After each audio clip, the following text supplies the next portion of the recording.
भक्तों, ओम नमः शिवाय, श्री शिवाय नमस्तुभ्यम, जय श्री महाकाल। भक्तों, जैसे कि आपको पता है कि ये जो चैत्र नवरात्रि का समय है वो स्टार्ट हो गया है। जी हाँ भक्तों, ये 9 दिन हमारे इतने पावन दिन होने वाले हैं कि गुरुदेव जी के अगर बताए गए उपाय, क्योंकि गुरुदेव जी कहते हैं कि अगर जो जितने भी भक्त हैं अगर वो मेरे बताए गए उपाय इन चैत्र नवरात्रि के समय काल पे करते हैं तो उनकी जो भी मनोकामना है, जैसी भी मनोकामना है, नौकरी नहीं लग रही, घर में कलेश बहुत होता है, कोई व्यक्ति दारू बहुत ज्यादा, नशा बहुत ज्यादा करता है, किसी की नशा छूट ही नहीं रहा, कोई घर में आके अपने वाइफ को बहुत ज्यादा तंग करता है, सास बहू में दिक्कत रहती है, घर में कलेश रहता है, भय रहता है, धन संपदा की कमी है, उसका बच्चा पढ़ाई नहीं करता है, मतलब जितनी भी परेशानियों से जूझ रहा है वो भक्त, वो अगर आप उपाय करते हैं, जो 2 उपाय आज बताए हैं गुरुदेव जी ने, इन उपाय को करने मात्र से आपके घर में जितनी भी समस्याएं हैं, जो भी दिक्कतें हैं, वो समाप्त होगी। क्योंकि भक्तों, मैं ऐसा क्यों कह रहा हूँ, क्योंकि जैसे कि आपको पता है कि गुरुदेव जी की बहुत सारे कथा होती रहती है। उन कथाओं में गुरुदेव जी को बहुत सारे भक्त जितने भी हैं उनके, वो पत्र लिखते हैं और सवाल पूछते हैं कि हे गुरुदेव, हमारे घर में ये व्यक्ति बहुत ज्यादा कलेश करता है, नशा करता है, और हमारे घर का ये व्यक्ति नौकरी करना चाह रहा है लेकिन उसकी नौकरी नहीं लग रही, पढ़ाई में कोई ऐसा एग्जाम निकालना चाह रहा है जिसको उसको निकालने के बाद उसकी जिंदगी बदल जाएगी, या कोई ऐसा व्यक्ति है जिसके घर में धन नहीं है, संपदा नहीं है, जिसके घर में शादी नहीं हो पा रही है, अटक रही है किसी बच्चे की, या तो फिर उसके घर में इतना कर्जा हो रखा है। तो मतलब जो भी समस्याएं हैं उन्होंने लिखा गुरुदेव जी को।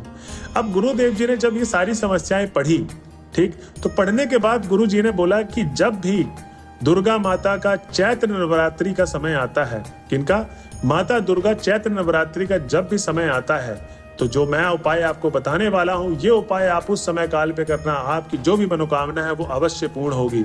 आपकी जितनी भी मनोकामना है वो पूर्ण ही होनी है। फिर उसके बाद क्या हुआ भक्तों, कि उसके बाद लोगों ने वो उपाय जाके किए। अब गुरुदेव जी के वापस से वो कथा में आए और इस बार उन्होंने वापस से पत्र लिखा। अब इस बार जो पत्र था वो सवाल के रूप में नहीं था, उन्होंने पत्र लिखा था गुरुदेव जी को धन्यवाद के रूप में कि हे गुरुदेव, जो आपने हमको उपाय बताए थे, हमने उसको चैत्र नवरात्रि के समय पे किया और हमारी जो भी मनोकामना थी, जैसी जैसी मनोकामना थी, वो हमारी पूर्ण हो गई। तो भक्तों, आप भी सोच रहे होंगे कि आखिर गुरुदेव जी ने ऐसा कौन सा उपाय बताया जिसको करने मात्र से उन सारे भक्तों की मनोकामना पूर्ण हो गई जो बहुत सालों से वो करने की सोच रहे थे। तो क्या करना है, कैसे करना है, क्या क्या चाहिए सामग्री और उपाय को कैसे कैसे करना है, मैं सारा आज की वीडियो में बताने वाला हूँ। वीडियो को एकदम लास्ट तक जरूर सुनिएगा। 7 से 8 मिनट की वीडियो होने वाली है, ज्यादा बड़ी वीडियो नहीं है। तो इस उपाय में जो भी जैसा भी मैं बता रहा हूँ, जैसा जैसा बोल रहा हूँ करने के लिए, वैसा वैसा आपको करना है। आपकी जो भी मनोकामना है वो अवश्य पूर्ण होगी। तो चलिए चलते हैं वीडियो में बिना समय को बर्बाद किए हुए। और जिस किसी ने भी अभी तक हमारे चैनल को सब्सक्राइब नहीं किया है तो बेल नोटिफिकेशन और सब्सक्राइब के बटन को दबा दें, क्योंकि आपको गुरुदेव जी की अपकमिंग वीडियोस ऐसे ही मिलती रहेंगी। तो चलिए चलते हैं भक्तों उपाय की तरफ। आप सबसे पहले तो जैसे कि आपको पता है, कल से मतलब 9 अप्रैल से नवरात्रि मतलब चैत्र नवरात्रि का दिन स्टार्ट हो गए हैं। अब आपको ये 9 दिन जितने भी पावन दिन हैं, उन दिनों में आपको बस ये उपाय कर देने हैं जो मैं आज आपको उपाय बताने वाला हूँ। ठीक, इस उपाय में सबसे पहले तो आपको क्या करना है कि सबसे पहले तो वो माताएं भी सुन लें और जो वो माताएं भी सुन लें जो व्रत है और जो व्रत नहीं भी है। तो आपको पता है कि ज्यादातर लोग इस समय काल पे मतलब जो चैत्र नवरात्रि का समय, जो बहुत सारी माताएं बहनें हैं वो व्रत रहती है। जितनी भी माताएं व्रत रहती हैं और जितनी माताएं व्रत नहीं रहती हैं, उनको क्या करना है, ब्रह्म मुहूर्त के काल पे, तब ब्रह्म मुहूर्त के समय 4, 4:30, 5 बजे के बीच में आपको नहा लेना है। नहाने के बाद आपको क्या करना है, माता रानी का स्मरण करना है, मतलब माता रानी का जाप करते रहना है मनी मन, और उसके बाद आपको क्या करना है, ये उपाय स्टार्ट करना है। अब इस उपाय में आपको क्या चाहिए, 1 लाल फूल। ठीक है, इस उपाय में इसके बाद आपको कोई भी दूसरी चीज नहीं चाहिए, सिर्फ और सिर्फ आपको इस उपाय में 1 लाल फूल चाहिए। अब 1 लाल फूल आप सोच रहे हो किसका ले, तो 1 लाल फूल आप गुड़हल का भी ले सकते हैं, गुलाब का भी ले सकते हैं, कोई भी अन्य फूल हो उनका आप ले सकते हैं। अब जब आप ब्रह्म मुहूर्त के समय पर नहा के माता रानी का स्मरण कर लिए, तो एक जो लाल फूल है वो लेकर आपको सीधे चले जाना है माता रानी के मंदिर पे। जी हाँ भक्तों, ये उपाय आप माता रानी के मंदिर पे ही करना है। माता रानी के मंदिर पे आपको जाके अपना गोत्र, अपना नाम बोलकर, जिसके लिए भी मतलब आप उपाय कर रहे हैं, जिसके घर में बहुत सारी तकलीफें हैं, जो मैंने आपको बताई थी स्टार्टिंग में, नौकरी से रिलेटेड, कर्जे से रिलेटेड, धन से रिलेटेड, वो मनोकामना जो भी आपको बोल देनी है। और माता रानी के चरणों पे जो आप वो लाल फूल लेकर गए थे, वो लाल फूल अर्पित कर देना है। और माता का स्मरण करते करते आपको वहां पर 5 से 10 मिनट रहना है मंदिर में, और माता रानी का स्मरण करते करते आपको दिल से अपनी मनोकामना बोल देनी है और आपको अपने घर की तरफ चले जाना है। तो भक्तों, ये था पहला उपाय। जो भी माताएं व्रत रहती हैं और जो भी माताएं व्रत नहीं रहती, उन दोनों के लिए उपाय था, वो ये उपाय कर सकती हैं। अब जितनी भी माताएं व्रत हैं वो थोड़ा ध्यान से सुने। अब जैसे कि आपको पता है जो भी नवरात्रि व्रत नहीं रहता, क्योंकि बहुत सारी माताएं पहला व्रत रहती है और लास्ट का व्रत रहती है, ठीक है, तो उस केस में भी वो माताएं ये उपाय कर सकती है जो पहले और आखिरी दिन व्रत रहती है।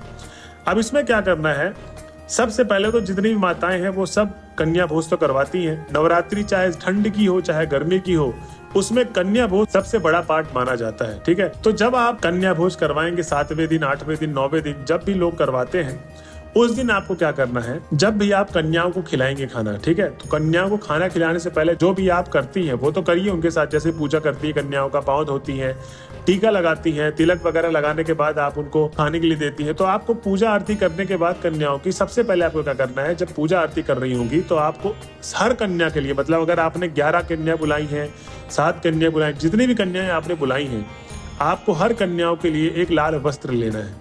अब लाल वस्त्र वो चुनरी भी होनी चाहिए, अगर चुनरी से ज्यादा अगर आपके पास धन है तो आप उनके लिए कपड़े भी ले सकते हैं।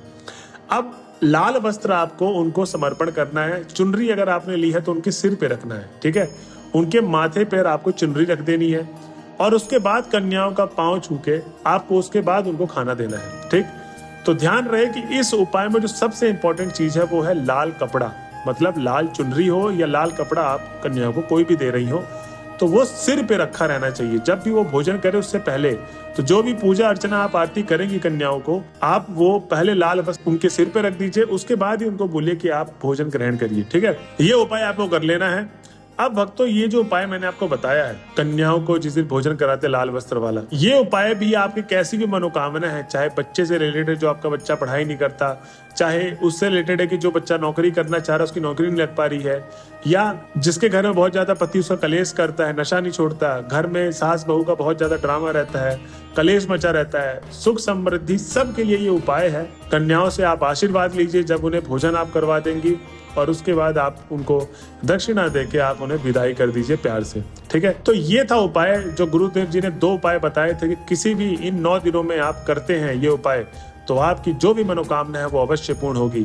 जी हाँ भक्तों, क्योंकि बहुत सारे लाखों भक्तों ने इस उपाय को किया है और उन्होंने अपनी मनोकामना की पूर्ण की है, मनोकामना जो मांगी थी उनकी पूर्ण हुई है। तो भक्तों, आप भी दिल से इस उपाय को करिए, जैसा जैसा मैंने आपको बताया है वैसे वैसे आपको ये उपाय करने हैं।